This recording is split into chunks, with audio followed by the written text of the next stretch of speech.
നഗരത്തിലെ കോളേജ് വിദ്യാർത്ഥികളെ കേന്ദ്രീകരിച്ച് പെൺവാണിഭ സംഘങ്ങളും മയക്കുമരുന്ന് റാക്കറ്റുകളും പ്രവർത്തിക്കുന്നുവെന്ന മന്ദാര TV റിപ്പോർട്ടിന്റെ അടിസ്ഥാനത്തിലാണ് പോലീസ് റെയ്ഡ് നടത്തിയിരിക്കുന്നത്.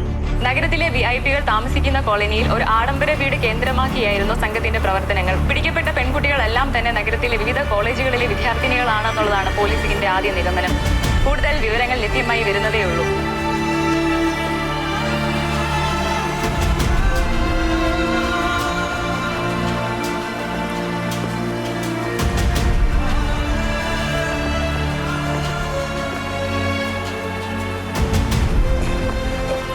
ചേട്ടാ സ്റ്റേഷനിലേക്ക് വാ ചേട്ടാ.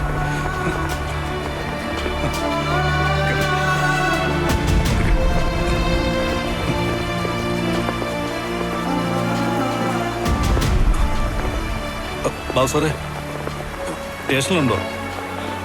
ഒരു ചെറിയ പ്രശ്നമുണ്ടോ? സാർ അവിടെ ഉണ്ടല്ലോ അല്ലേ?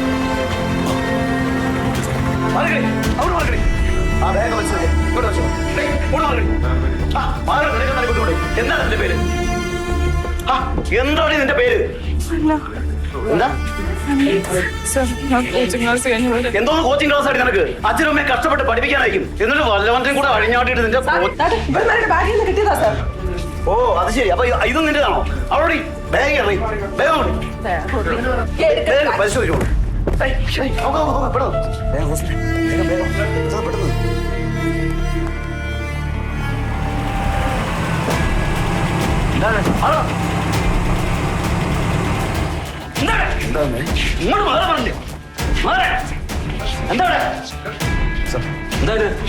ഇട്ട് കളിക്കാതെ ഹോസ്പിറ്റലിൽ കൊണ്ടുപോകാൻ നോക്ക്.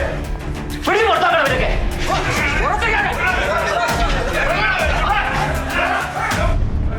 എന്താ സംഭവം? ഇമ്മോറൽ ട്രാഫിക് ആണ് സാർ. ഷാഡോ പോലീസ് കൺഫേം ചെയ്താ അതിനുശേഷം അറസ്റ്റ് ചെയ്തു. ചെയ്തോ വന്ന് ഇവരുടെ സ്റ്റേറ്റ്മെന്റ് എടുക്ക്. ആ ക്ലിനിക്കിൽ ആരെയും വിളിച്ചൊന്ന് കാണിക്കേ. പിന്നീട് പടിയാവുണ്ട.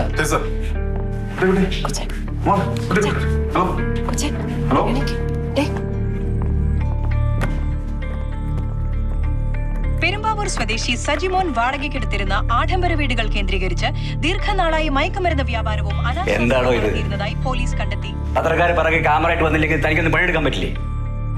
തനിക്ക് ആരാ ശമ്പളം തരുന്നത്? സർക്കാരോ ചാനലുകാരോ? ഇതൊന്നും ഇവിടെ നടക്കത്തില്ല. എന്തൊരു ശുഷ്കാന്തി! സകല കാര്യങ്ങളും വിസ്തരിച്ചിട്ടുണ്ടല്ലോ. ഇനിയിപ്പോ ചാനൽ നോക്കിയിട്ട് FIR തയ്യാറാക്കാം. താനൊക്കെ എന്നാടോ നന്നാവുന്നത്? ഒരു കാര്യം ഞാൻ പറഞ്ഞേക്കാം, പത്രക്കാരെയും TV-ക്കാരെയും കണ്ട് കവാത്ത് നടക്കുന്ന പരിപാടി ഉണ്ടല്ലോ, അത് എന്റെ സ്റ്റേഷനിൽ നടക്കില്ല. സകല എണ്ണം പണി പഠിച്ചു കൂട്ടും. പറഞ്ഞില്ലെന്ന് വേണ്ട. ബോധം കെട്ട് വീണ പെൺകുട്ടി ആ ഗ്യാങ്ങിലുള്ളതല്ല. പിന്നെ അവർക്കാർക്കും ആ പെൺകുട്ടിയെ അറിയത്തില്ല. എൻട്രൻസ് കോച്ചിങ് കഴിഞ്ഞ് ബസ് കാത്തുന്ന പെൺകുട്ടിയാ. നമ്മൾ അബദ്ധത്തില് ആരായി CPO? ഇതാരാണ്? CP സുമതി. വിളിക്കവരെ.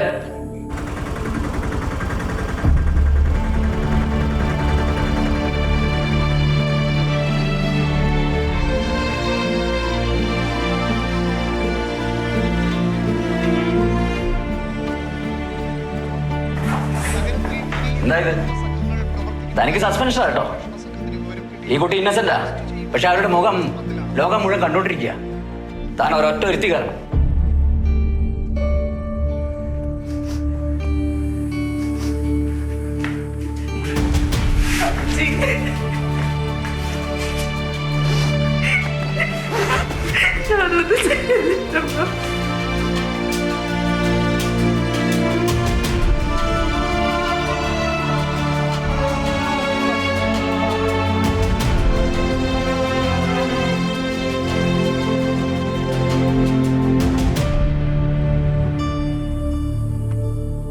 സാർ, ആ പെൺകുട്ടിയുടെ ഗ്രാൻഡ് ഫാദർ വന്നിട്ടുണ്ട്.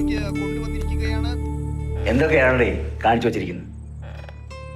ഇതിനൊക്കെ ഉത്തരം പറയേണ്ടത് നമ്മളാ. ഇതൊരു ഇഷ്യൂ ആയിട്ടുണ്ടല്ലോ. അയാള് വീട്ടിലിരിക്കും. ഉറപ്പാ. വിളിക്കും. ചേട്ടാ, സാറ് വിളിക്കുന്നു. വാ ഇരിക്കും. അപ്പച്ചന് കുടിക്കാൻ എന്തെങ്കിലും? റെയ്ഡിനിടയിൽ ബസ് സ്റ്റോപ്പിനടുത്ത് വെച്ചൊരു സ്ട്രഗിൾ വന്നു. അവിടെ വെച്ച് അബദ്ധത്തിലായി ഈ കുട്ടിയെ പിടിച്ചത്. കേസൊന്നും ഞങ്ങൾ രജിസ്റ്റർ ചെയ്തിട്ടില്ല. കാര്യം മനസ്സിലായപ്പോ ഉടൻ പറഞ്ഞുവിടാൻ പറയുകയും ചെയ്തു. കുറച്ചു നേരം ഒന്ന് ടെൻഷൻ അടിച്ചു അല്ലേ? ദാസേ, ഇവരെ നമ്മുടെ വണ്ടിയിൽ വീട്ടിൽ കൊണ്ടുവിടും. വേണ്ട സാർ, ഓട്ടോയിലാണ് വന്നത്. ഓട്ടോയിൽ പോയിക്കാം സാർ.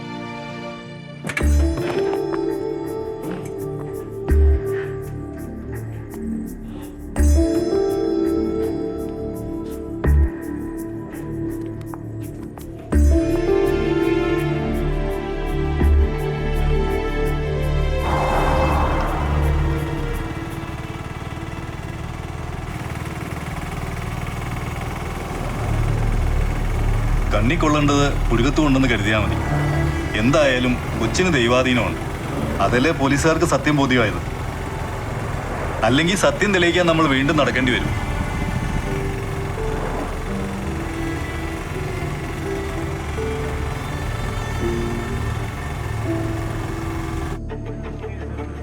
എനിക്ക് അവളെ പണ്ടേ സംശയം ഉണ്ടായിരുന്നു. ഞാൻ ഇദ്യാനോട് പറഞ്ഞിട്ടുള്ളതല്ലേ, ചോദിച്ചു നോക്കും. എനിക്ക് നേരത്തെ അറിയായിരുന്നു.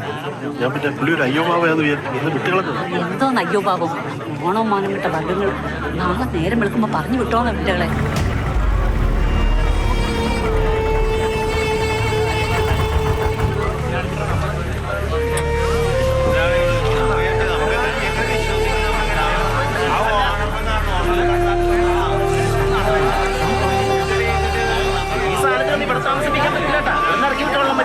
എന്റെ പുതിയ വീഡിയോ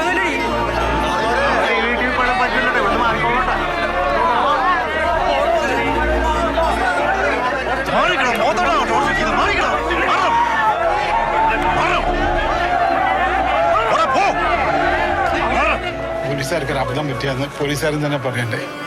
ഞങ്ങൾ ടി വി കണ്ടായിരുന്നു.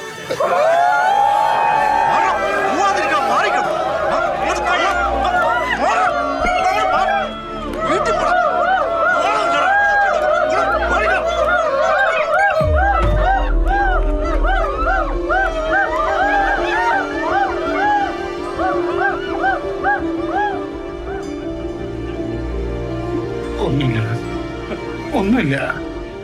നാളെ നേരം എടുക്കുമ്പോൾ എല്ലാവരും സത്യം മനസ്സിലാവും. കരയല്ലേ നമ്മളെ, കരയല്ലേ?